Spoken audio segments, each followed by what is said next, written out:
Good morning, true crime friends. How y'all doing? Listen, we need to talk about this. The uniburger. You know the uniburger. Luigi Mangione. His mama has spoken to the FBI, and somebody is out here running their mouth about it. Oh, you know who's running their mouth about it? Me. I'm about to tell you all about it. But first, you know what you need to do. Please like this video and subscribe to the channel. We have a lot of new true crime friends. Welcome, true crime friends. Come on in and enjoy the madness. Look, pull up a cup of coffee. Child, let me tell you what happened.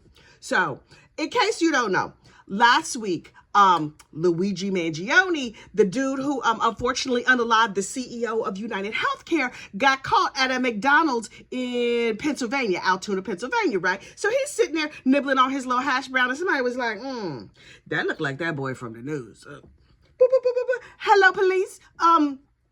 You know that dude with the pew-pew that unfortunately unalived that CEO? He over here sitting next to Mary McCheese having a hash brown, right? Hang on.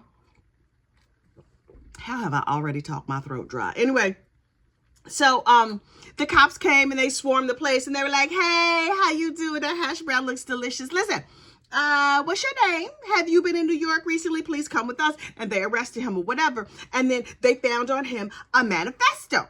And the manifesto was like, I hate insurance companies. They're greedy. It's terrible. My back hurts. My nether regions are not working because my back hurts real bad and my brain might be a little bit ticklish. I'm not quoting. I'm just giving you like the broad strokes of what his manifesto said. But also he was just like, insurance is a very, very complicated thing. And lots of people don't like their insurance companies. And I'm really mad too. Even though my family is super, super, super rich. Not just like, oh, we have a couple of $1 million stashed away in the bank, like rich. Like rich. Like they money has money. Some of their money works. Some of their money rests. Their money has money. I'm telling you, they got my money. Also, they own country clubs. I didn't know you could own a country club. I thought the members of the country club own the country club. No, they own country clubs, plural, several. Also, they own nursing homes. Sir, maybe you could have stamped out some evil by talking to your family members at the Thanksgiving instead of going after the insurance company. And also you said that insurance business is enormously complicated and you don't fully understand how it works. So how are you just out here, unfortunately, unaliving people with a pew-pew that you made yourself over there in the basement or in your living room or wherever you made it? Anyway, I don't know. But this is the part that's news, because all of that part, most of y'all probably already knew. Here's the part that you did not know. So Luigi, when last he spoke to his family, was over the summer, right? And he was working in San Francisco. So his mama was like, he is not returning phone calls. Hello, police. Listen, hey, I'm not going to call the emergency number because it's not an emergency. Then my 20-something-year-old son is not calling his mama. Now, is that bad manners? Yeah, probably. But it's not like, get the police over here, 911. It's like, hey, could y'all keep an eye out? And you know, the police in San Francisco is like, I'm sorry, what, ma'am? Your 26-year-old son did not return your text? Okay, for how long? Okay, whatever. And she was like, excuse me. I left out a part. Don't hang up. We're super duper rich. And they were like, oh, in that case, we will keep 2 eyes out for him because society tends to value people with money. In my opinion, that's, again, not quotes. This is what I feel in my spirit that this is what she said to the police and what the police said in return. So the cops was like, okay, if anybody sees a hot rich kid out here roaming the streets, let us know. And so the other policemen were like, okay. So then this situation went down in New York City and the eyes of the world were up on New York. Hey, look at us. The eyes of the world are up on us. And New York was like, we are ready for our close-up because we stay ready for our close-up. And then one of the cops was like, wait. Did y'all see that picture of the unaliver that's kind of hot? I mean, people say he's hot because you know what? If you're unfortunate unaliver, that immediately makes you not hot to me, but I'm funny like that. Anyway, so the cops was like, that dude looks familiar. Boop, boop, boop, boop, boop. Hello, FBI. And the FBI was like, FBI, can I help you? I don't know what they say when they answer the phone. Anyway, they were just like, so what now? And the police were like, we got a lady who's looking for her kid, and we think that unaliver is her kid. And the FBI was like, really now? we have a lot of agents answering a lot of people, and this might totally be fake, but you said the mom reported him. Okay, give us the mama's phone number and we're gonna talk to her. So they call up Miss Catherine Mangione. Her name is Catherine. Catherine, please don't be giving Kathy's a bad name. Do you go by Kathy or do you go by Catherine? I'm just asking for myself. Anyway, so the FBI was like, bring, bring. Hey, Miss Mangione, how you doing, girl? Hey. So you saw this hot unaliver on the news, right? And you think that's your son. It looks like your husband when he was young. Really? So, the unfortunate unaliving of his CEO. What say you? And she's like, that sounds like something my son would do. What? What? Listen, a mother knows her children, right? A good mother knows her children. I know my children. If I walk into my kitchen, just from the state of my kitchen, I could tell you who was in there last, right? If there's crumbs all over the kitchen counter and assorted bottles of sauce, I know which son that was. We got 3 sons still live at home, 4 sons in total. If it was chocolate everywhere, I'm like, oh, when did my baby come in town from Atlanta? Because, oh, Lord, that boy loves chocolate, and Lord, he's messy. But if it's chocolate everywhere, I know which kid that was. If it's assorted sauces and you mixed your hot sauce with your honey mustard, I know exactly which child that was. If it's pizza crumbs, I know which kid that was. And if everything is spotless, I also know which kid that was, because only one of our 4 sons is clean. Anyway, you're not here to hear about my sons. Anyway, so she was like, unfortunately unaliving a stranger, you say, oh, that sounds just like my baby. Ma'am. Okay, but good for her for knowing her son and being realistic, right? And for being willing to speak to the FBI. Because let me tell you something. If the FBI called me about my sons, my first words out of my mouth would be like, that was not my baby. I don't know what you're talking about, how you saying that was my baby. Now, privately, I might snatch him up and just smack the fire out of him. I mean, hopefully my son would not unfortunately unalive anybody. But if the FBI was calling me about my son, we probably got bigger fish to fry than whether or not I'm mad or not, right? Although now that I think about it, I would want my son to not harm himself and not harm others. So if he's out here harming others, then maybe I would talk to the FBI. I maybe shouldn't be working through this on a live video, but I'm just saying this is what happened. Anyway, so the FBI spoke to Catherine, and Catherine was like, that sounds like something he would do. He always was a little ticklish of the brain. And so they were like, okay. And then the next day, he got caught in the McDonald's, right, eating his little hash brown.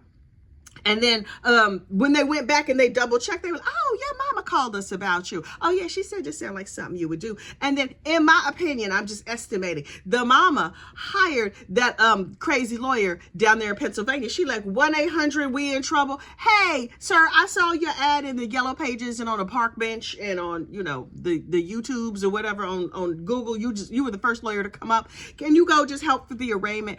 And then that lawyer, Tom Dickey was loving his close-up. He was living his best life. So he was just like, yeah, I heard my client's voice, so I told him to shut up. Yuck, yuck, yuck. Tip your waitresses. I'm here all week. I was like, sir, this is about an unaliving. This is not your comedy set. Please calm down. And so then the parents were like, okay, thank you so much for your service. We're going to hire a real attorney who comes with credentials. Enter the New York lawyer. Now look. There's a lady whose name escapes me right now. You would think that I would look it up because I was doing this video. If you thought that, you'd be wrong. Anyway, so the parents hired this fancy, high-powered New York attorney. And I was like, oh, and this high-powered attorney, her daddy is also a high-powered attorney.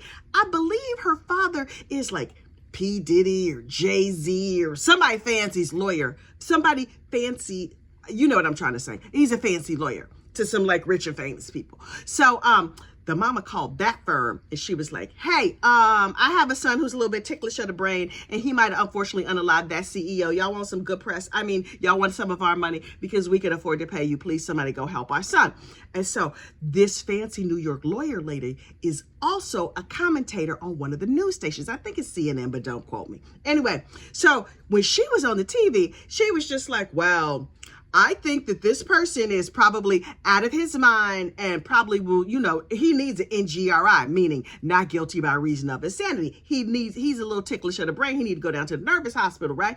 So she was on the TV talking about, oh, I see all the evidence that y'all have showed to me here on the news. Seems like he did it. Now suddenly she's his lawyer. What's she saying now? Is she like, oh, he didn't do it despite what I said over when I was on the CNN or the Fox News or whatever she was on? So the new lawyer, the fancy lady, is like, he's waiving extradition. He's coming back to New York.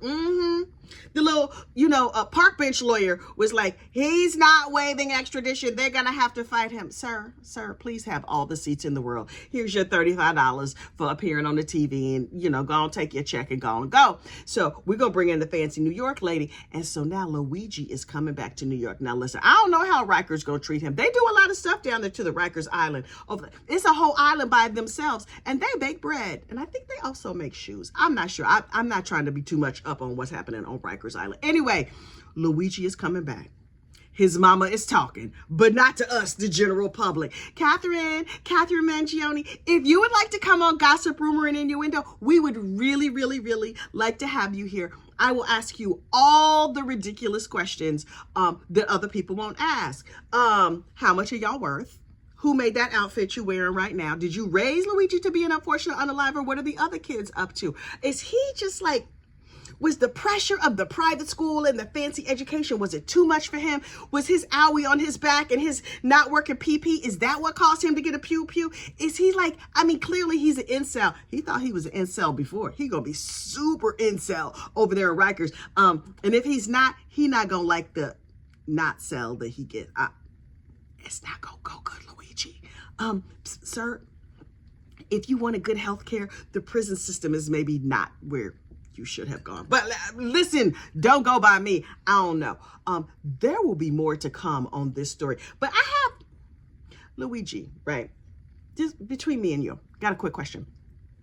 You don't like corporate greed. Okay, I can appreciate that. But you were at Starbucks before this unfortunate unaliving. I just feel like, shouldn't you have gone to an independent coffee house to buy your pre-unaliving snacks? Didn't you want to support the local community? It's New York City, my dude. There was a bodega open. I promise you, no matter where you were in the city, I know that there was a bodega owned by a small business owner, generally from a minority community, that you could have supported. And then they caught you in McDonald's. If you had gone to like a diner, maybe nobody had turned you in. Maybe it was your corporate greed and love of hash browns that got you sitting up in the prison now. Also, the fact that you made yourself a homemade gun and silencer and unfortunately unalived that man that ain't do nothing to you. But I'm just saying, I'm sensing some inconsistencies, but I sense that you got a ticklish brain issue and you need to be down at the nervous hospital. So good luck. Now listen. There's another thing that's happening, and that is the book club. Now, look, we here at Gossip, Rumor, and Innuendo LLC, don't sue me, don't have an official book club. But you know who does have an official book club? Paul over there reporting live from my sofa. They be reading books and stuff. Okay, by reading, I mean listening to audiobooks, but still, that is a book. And so they are reading, Too Pretty to Live by Dennis Brooks. It's a story about, Paul called it the Tennessee Catfish Unaliving. And he was like, hey girl, you want to read this book? And I was like, wait, what's the book? So he told me and I was like, that sounds good. So I am now reading, and by reading, I mean listening to an audiobook, Too Pretty to Live by Dennis Brooks, about the Tennessee Catfish Unaliving. And then when Paul from Reporting Live from My Sofa has his book club, well, I may or may not be there to chat about the book. Now, listen, nobody is paying me money to hawk this book, but that's the book that's being read in book club. And I am a good member of society and a good member of book club. So I'm going to go stimulate the economy by buying this book on Audible. Oh, can I link the book in this video? Child, I don't know. I'll write the description of it. I'll write like a link to it in the description of this video so you could get the book too. So sometime in January, we're gonna sit down and we're gonna have a kiki, and me and Paul are gonna talk. I know nothing about this story. When he told me about it, I was like, let me just look up catfish unalivings. Turns out it's a whole bunch of them. So please don't catfish people. Please don't unalive others. That is your message for the day. Listen, get out there and have yourself a fabulous day. It's only 6 days till Christmas. That means you have 6 days to buy a gift or make a gift, or just send a gift card. Zelle somebody some money. They're going to appreciate it. I will talk to you later. Bye.